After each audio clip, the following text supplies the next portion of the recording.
হয়নি যে গত ক্লাসে কি পড়িয়েছিলাম, আজকে আমরা এটা পড়বো, এই লিঙ্কেজটা আনতে। এটা তো একটা ইন্ট্রোডাকশন, একটা পার্ট, ফার্স্ট পার্ট বলতে গেলে। স্যার আমি পড়ে এসেছিলাম কিন্তু আমি এই মুহূর্তে ভুলে গেছি। হ্যাঁ, যে সাহসটা থাকতে হবে ম্যাডাম, সাহসটা না থাকার জন্যই কিন্তু ভয় পাচ্ছে। আপনি বোর্ড ওয়ার্ক করলেন কিন্তু ইনকমপ্লিট, লেখাটা একটা প্রবলেম আছে, এগুলো সব ঠিক করবেন। আর আরও একটু ফুটফুলি আপনাকে দিতে হবে আর কি, ডেমোটা দিতে হবে।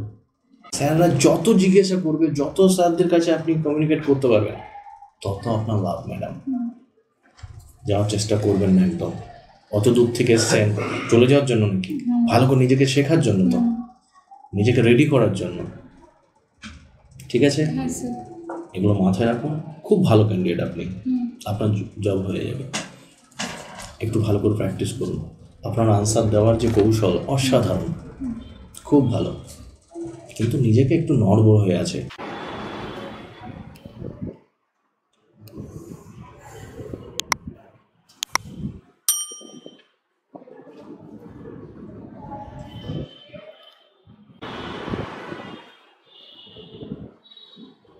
কি নাম আপনার? আমার নাম নাহিন বানু সরকার। নাহিন বানু। আপনার সম্পর্কে বলুন। স্যার আমার নাম নাহিন বানু সরকার, আমি পশ্চিম মেদিনীপুর জেলা থেকে আসছি। আমি 2008 সালে মাধ্যমিক, 2010 সালে উচ্চ মাধ্যমিক এবং 2013 সালে চন্দ্রকোনা বিদ্যাসাগর মহাবিদ্যালয় থেকে পাস করছি। ভূগোল, বাংলা এবং দর্শন বিষয় নিয়ে আমার সর্বোচ্চ শিক্ষাগত যোগ্যতা স্নাতক স্তরটি সম্পন্ন করি। তারপরে আমি শিক্ষকতার লক্ষ্যে 2018-20 সেশনে ডিএলএড কোর্সটি সম্পন্ন করি। তারপরে 2022 সালে প্রাথমিক টেট পরীক্ষায় উত্তীর্ণ হই এবং বর্তমানে আমি ইন্টারভিউয়ের জন্য প্রিপারেশান নিচ্ছি। অবসর সময়ে বেড়াতে যেতে ভালোবাসি। বেশ, খুব ভালো ম্যাডাম। ইন্টারভিউর জন্য কি প্রস্তুতি নিচ্ছেন? স্যার মানে বাড়িতে হচ্ছে ওই আমার সাবজেক্ট নিয়ে বা আমার এগুলো পড়াশোনা করি, আর মক ইন্টারভিউয়ের জন্য বাড়িতেই প্র্যাকটিস করি। কী সাবজেক্ট আপনার? আমার ভূগোল, বাংলা আর দর্শন। ভূগোল, বাংলা, দর্শন। আচ্ছা ম্যাডাম, টরিক জোন কি ম্যাডাম? হ্যাঁ, টরিক জোন কি?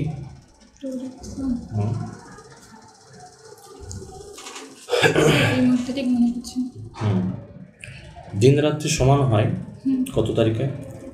দিন রাত্রি সমান হয় হচ্ছে 21শে জুন আর হচ্ছে 23শে সেপ্টেম্বর। তাই? কিসের জন্য হয় ম্যাডাম? কেন হয় এটা? এটা হয় হচ্ছে কারণ সূর্য সেই সময় পৃথিবীর উপরে লম্বভাবে কিরণ দেয়।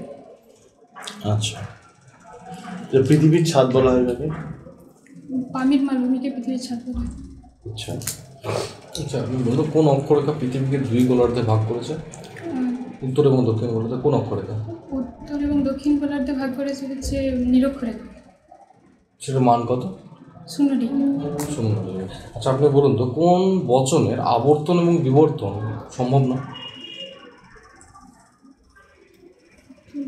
বা কোন বচনের আবর্তন বিবর্তন সম্ভব, এটা আগে বলুন। স্যার এটা ঠিক বলতে পারছি না। আচ্ছা ম্যাডাম, মাউন্ট এভারেস্টের হাইট কত ম্যাডাম? 8848 মিটার। এটা কী দিয়ে মেজারমেন্ট করা হয়েছে ম্যাডাম? এটা সমুদ্রপৃষ্ঠের সঙ্গে সমুদ্রপৃষ্ঠ থেকে? কোন সমুদ্রপৃষ্ঠ? মানে রেফারেন্স লাইনটাকে কি বলা হয় যেখান থেকে মেজারমেন্ট করা হয়? সেটা ঠিক বলতে পারছি না। আচ্ছা, স্বামী বিবেকানন্দ শিক্ষার সঙ্গে কি বলেছেন?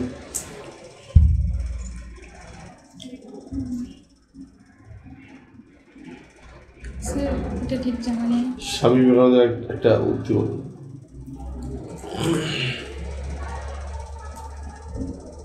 স্যার মনে পড়ছে না। যে কোনো একটা বইয়ের নাম, যে কোনো একটা বইয়ের নাম।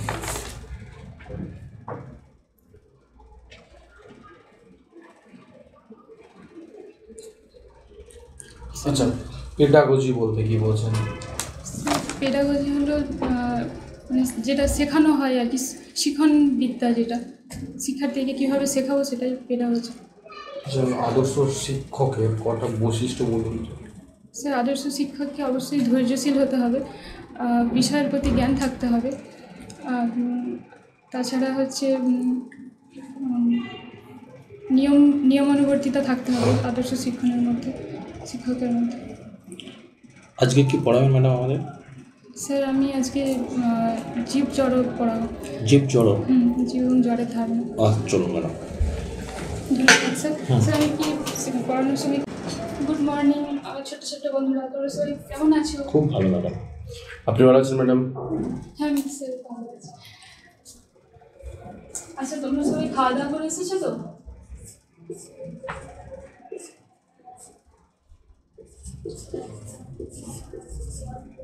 আচ্ছা গতকাল ক্লাসে আমরা কি শিখেছিলাম তোমাদের কি মনে আছে? হ্যাঁ ঠিক বলেছ, আমরা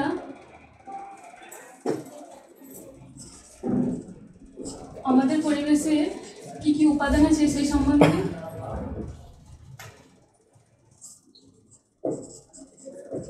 জেনেছিলাম।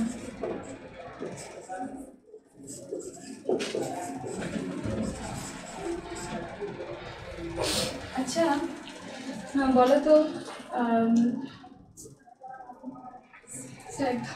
নো প্রবলেম, কন্টিনিউ ম্যাম, খুব ভালো হচ্ছে। আচ্ছা তোমরা কে কীভাবে বিদ্যালয়ে এসেছো আমাকে একটু বলো তো দেখি। আচ্ছা তোমরা সবাই হেঁটে হেঁটে এসেছো? বাহ খুব ভালো। আচ্ছা তোমরা যখন হেঁটে হেঁটে আসলে তখন সঙ্গে করে কী নিয়ে এসেছো আমাকে বলতে পারবে একটু? ও আচ্ছা আচ্ছা ব্যাগ বই খাতা এইগুলো। আচ্ছা এবার তো ধরো একটুক্ষণ পরে টিফিন হয়ে যাবে, তোমরা সবাই খাওয়া দাওয়া করতে যাবে, তখন কি তোমাদের সাথে তোমাদের এই ব্যাগ বই খাতাগুলো টিফিন খেতে যাবে? যাবে না? আচ্ছা কেন যাবে না বলো তো? ও আচ্ছা আচ্ছা ওরা খেতে পারে না? বাহ বাহ খুব ভালো। আচ্ছা ওরা খেতেও পারে না হাঁটতেও পারে না, তাই তোমরা বই নিয়ে এসেছো, খাতা বই পেনগুলোকে। বাহ খুব ভালো। আচ্ছা তোমরা দেখো ওদের সাথে আমাদের একটা তফাৎ আছে তাই না? আচ্ছা কিসের তফাৎ কে বলতে পারবে বলো তো? আচ্ছা রাম তুমি বলতে পারবে, বলো তো কিসের তফাৎ? হ্যাঁ ঠিক বলেছো, ওদের প্রাণ নেই আর আমাদের প্রাণ আছে। আচ্ছা যাদের প্রাণ নেই তাদেরকে কি বলে জানো? তাদেরকে বলে জীব। এদের প্রাণ আছে। আর যাদের প্রাণ নেই যেমন তোমাদের এই ব্যাগ বই খাতা, এদেরকে কি বলে জানো? এদেরকে বলে জড়। এদের প্রাণ নেই। আমি যে এখানে লিখেছি না জীব আর জড়, এই দুটো কিন্তু বিপরীত শব্দ, বুঝলে? জীবের বিপরীত শব্দ হলো জড় এবং জড়ের বিপরীত শব্দ হলো জীব। আচ্ছা এই যে আমি এখানে প্রাণ শব্দটা লিখেছি, এই প্রাণের সমার্থক শব্দটা কি তোমরা বলতে পারবে? আচ্ছা বলতে পারবে না? প্রাণের সমার্থক শব্দ হচ্ছে জীবন। প্রাণ সমান হলো জীবন। আচ্ছা জীবনকে আমরা ইংরেজিতে কি বলবো বলো তো? কে বলতে পারবে দেখি? আচ্ছা রহিম তুমি বলতে পারবে, বলো। হ্যাঁ ঠিক বলেছো, জীবনকে বলে হচ্ছে লাইফ, LIFE। ঠিক আছে। আচ্ছা তোমরা কয়েকটা আমাকে জীবের উদাহরণ দাও তো দেখি, বলতে পারো কি না দেখি। আচ্ছা আচ্ছা সুমন তুমি বলো, জীবনের জীব যারা জীব আছে, জীব যাদের প্রাণ আছে সেরকম কয়েকটা জিনিসের নাম বলো তো। হ্যাঁ ঠিক বলেছো, গরু ছাগল এদের প্রাণ আছে, এরা জীব। আর কয়েকটা জড়ের উদাহরণ দাও তো দেখি। হ্যাঁ হ্যাঁ ঠিক বলেছো, জড় হলো এই আমাদের বোর্ডটা, এই পেন্সিলটা, এগুলো হলো জড়। আচ্ছা এই আমি একটা এখন বোর্ডের ছবি আঁকছি, দেখো তো এটা আমি কিসের ছবি আঁকছি? এটা কিসের ছবি এঁকেছি বলো তো? হ্যাঁ ঠিক বলেছো, এটা আমি গাছের ছবি এঁকেছি। আচ্ছা গাছকে ইংরেজিতে কী বলে বলো তো? গাছকে ইংরেজিতে বলে ট্রি। ট্রি বানানটা আমাকে একটু বলো তো সবাই। হ্যাঁ TREE ট্রি। আচ্ছা এই গাছ কী বলো তো? গাছ জীব না জড়? কে বলতে পারবে? আচ্ছা বলতে পারবে না? আমি বলে দিচ্ছি, গাছ হলো জীব। যদিও গাছ হাঁটা চলা করে না, যে কোনো জায়গায় যায় না, কিন্তু গাছও আমাদের মতো খাওয়া দাওয়া করে, তারপরে ছোট থেকে বড় হয়, তাই তো? তোমাদের কিচেন গার্ডেনে দেখেছো যে তোমরা ছোটো ছোটো চারা গাছ লাগিয়েছিলে, এখন সেগুলো জল দেওয়ার পরে খাওয়া দাওয়া করে বড় হয়ে গেছে। তাহলে গাছ কি?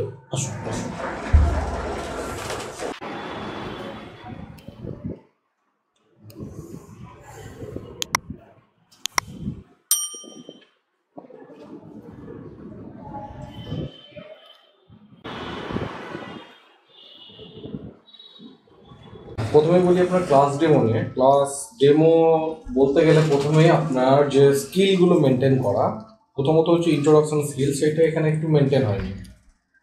যে গত ক্লাসে কি পড়িয়েছিলাম আজকে আমরা এটা পড়বো, এই লিঙ্কেজটা আনতে হবে। এটা তো একটা ইন্ট্রোডাকশন, একটা পার্ট, ফার্স্ট পার্ট বলতে গেলে। স্যার আমি পড়ে এসেছিলাম কিন্তু আমি এই মুহূর্তে ভুলে গেছি। হ্যাঁ কিন্তু এই স্কিলটা আমাকে আনতে হবে, ভুলে গেলে তো হবে না। স্কিল মেনটেন হলো না মানে ক্লাস ডেমোতে 0 হয়ে গেল। তো এটা একটু খেয়াল রাখবেন। আর একটু হাতের লেখা একটু ভালো করতে হবে। আপনি প্রথমে কিন্তু প্রাণ এটা আপনি পরে লিখলেন, কিন্তু যখন আপনি লিখলেন বাচ্চা ছেলেগুলো তো হাসাহাসি শুরু করে দেবে যে ম্যাম আমাদের ভুল লিখছে। তো ভুল লেখাটা ঠিক নয়, আপনি পরে যেটু সংশোধন করেছেন চেষ্টা করবেন এগুলো একটু খেয়াল রাখা, আর হাতের লেখা একটু ভালো করবেন। স্যার বোর্ডে কখনো সেভাবে লেখা হয়নি, হ্যাঁ, হাতে একটু আমরা প্র্যাকটিস করবো, একটু চর্চা করবো, হ্যান্ড রাইটিংটা একটু ভালো করবো। আর ইন্টারভিউ সম্পর্কে প্রথমেই বলতে গেলে আপনি যখন আসবেন এসে কিন্তু আমাদের কোনো শুভেচ্ছা আপনি দেননি, এই শুভেচ্ছার কথাটা একটু খেয়াল রাখবেন। আর একটু আপনি নার্ভাস হচ্ছেন, হাত সবসময় এরকম করছেন, এগুলো করা যাবে না। আপনি প্রচুর নার্ভাস হয়ে যাচ্ছেন, একটু চেষ্টা করবেন নিজের মধ্যে আত্মবিশ্বাস আনা, কনফিডেন্স বাড়ানো, সমস্তটা একটু পড়াশোনা আর প্র্যাকটিস করুন। ঠিক আছে, নেক্সট টাইম আশা করি অনেক বেটার হবে। হ্যাঁ স্যার, যে কথাগুলো বললেন অবশ্যই সেগুলো মেনে চলবেন। আর আপনার কিন্তু প্রচুর স্টাডি করতে হবে, প্রচুর স্টাডি দরকার আছে, কারণ এটা বিশাল কম্পিটিশন। সবাই এক নাম্বার হলেও আপনার কিন্তু বাড়াতে হবে, আর এটা বাড়তে পারে তখনই যখন আপনি পড়বেন ভালো করে। আর মানসিকভাবে মানে প্রস্তুতি আপনার থাকতে হবে যে কোনো অসুবিধা নেই, একদম পারবো। যে সাহসটা থাকতে হবে ম্যাডাম, সাহসটা না থাকার জন্যই কিন্তু ভয় পাচ্ছে। মানে বোর্ড ওয়ার্ক করলেন কিন্তু ইনকমপ্লিট, লেখাটা একটা প্রবলেম আছে, এগুলো সব ঠিক করবেন। আর আরও একটু ফ্রুটফুলি আপনাকে ইয়ে দিতে হবে আর কি, ডেমোটা দিতে হবে। ঠিক আছে স্যার? কেমন আছেন ম্যাডাম? স্যার ঠিক আছে। কবে এসেছেন? আমি কালকে সন্ধ্যাবেলায় এসেছি। এখানে কোথায় ছিলেন? আমি রিটায়ারিং রুম বুক করেছিলাম আমরা, আচ্ছা। এই রেলওয়ে যে রিটায়ারিং রুম হয় ওখানে। আচ্ছা, বাহ, বেশ। তো ইন্টারভিউ বেশ ভালো হয়েছে, আপনার বডি ল্যাঙ্গুয়েজ খুবই ভালো, কিন্তু ছোট্ট ছোট্ট জায়গাগুলোকে আরও রিকভারি করতে হবে ম্যাডাম। ঠিক আছে। অলরেডি স্যাররা বলে দিয়েছেন। আমার যেটা মনে হলো আপনি একটু ফাস্ট চলছেন ম্যাডাম, একটু যদি ভালো করে শুনে কথাগুলো, স্যারদের প্রশ্নগুলো শোনার পরে যদি আনসার দেন আমার মনে হয় আরেকটু কোয়ালিটি আসবে। আচ্ছা স্যার। একটু ফাস্ট বলছেন আপনি। ট্রেন ধরতে হবে? না না স্যার, আজ ট্রেন বন্ধ আছে ম্যাডাম। হ্যাঁ আজকে তো যেতে পারবো না। হ্যাঁ, আমি তো সুতরাং কালকে- অত না যেতে পারবেন না কেন? যেতে পারবেন চাইলে। সারগাছি থেকে ট্রেন চলছে, মানে বহরমপুর ট্রেন চলছে না, সারগাছি থেকে চলছে। তো আমি ট্রেন ধরবেন এই জন্য বলছি, মানে একটু ফাস্ট চলছে, মানে ট্রেন ধরার আছে, তাড়া নেই তো? স্যার তাড়া নেই আসলে, আমি মানে মনে হচ্ছে না যে তাড়াতাড়ি শেষ হয়ে গেলেই হয়, মানে এত ভয় লাগছে। না তাহলে এরকম ম্যাডাম একটা- এই ভয়টা যদি আপনার ফাইনালে থাকে তাহলে কেমন হবে বলুন তো? তাহলে এটাকে মানে নর্মাল হতে হবে, এখান থেকে বেরিয়ে আসতে হবে কিন্তু আপনাকে। যদি না আসেন ম্যাডাম সেখানে কিন্তু বড় বিপদে পড়ে যাবেন আপনি। তাড়াহুড়ো করবেন না, পালালেই বাঁচি এরকম মনে হচ্ছে, কেন হবে? এখনো হাত কাঁপছে। একদমই নাই, ওসব যেন না হয়। স্যাররা যত জিজ্ঞাসা করবে, যত স্যারদের কাছে আপনি কমিউনিকেট করতে পারবেন তত আপনার লাভ ম্যাডাম। যাওয়ার চেষ্টা করবেন না একদম। অত দূর থেকে এসছেন চলে যাওয়ার জন্য নাকি? ভালো করে নিজেকে শেখার জন্য, তো নিজেকে রেডি করার জন্য। ঠিক আছে, হ্যাঁ স্যার। এগুলো মাথায় রাখুন। খুব ভালো ক্যান্ডিডেট আপনি, আপনার জব হয়ে যাবে। একটু ভালো করে প্র্যাকটিস করুন। আপনার আনসার দেওয়ার যে কৌশল অসাধারণ, খুব ভালো, কিন্তু নিজেকে একটু নড়বড় হয়ে আছে, ওইগুলোকে ঠিকঠাক টাইট দিতে হবে, তাহলেই সব ঠিক হয়ে যাবে। ঠিক আছে ম্যাডাম? ঠিক আছে। হ্যাঁ, আসুন তাহলে পরের দিন আরও দেখা নমস্কার স্যার। হ্যাঁ।